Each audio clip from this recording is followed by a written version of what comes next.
अरे थांब बाळा, आत्ता तुझ्या मनात 3 पैकी एक गोष्ट नक्की चालू आहे. पैशांची चिंता, दुसऱ्यांच्या वागण्याचा त्रास, किंवा मनापासून चांगलं वागूनही जग तुलाच वाईट समजतं. खरं आहे ना? म्हणूनच आज मी तुझ्याशी बोलायला आलो आहे. आता फक्त शांतपणे माझं ऐक. पैशांची चिंता करतोयस, तुला लोकांच्या वागण्याचं दुःख होतंय, आणि कधी कधी इतकं एकटं वाटतं की आता पुढे काय होईल हेच समजत नाही. पण बाळा, एक गोष्ट आठवते का? याआधीही तुझ्या आयुष्यात अशी कितीतरी वादळं आली होती. तेव्हा तुला वाटलं होतं आता सगळं संपलं.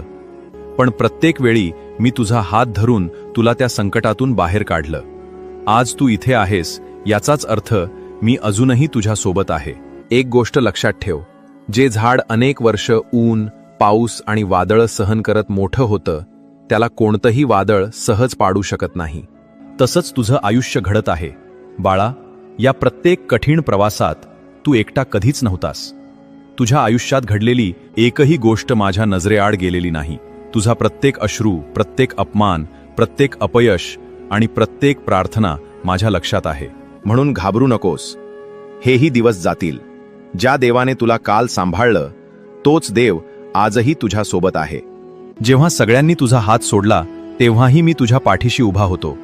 आणि जोपर्यंत तुझा माझ्यावर विश्वास आहे तोपर्यंत मी तुला कधीच एकटं सोडणार नाही.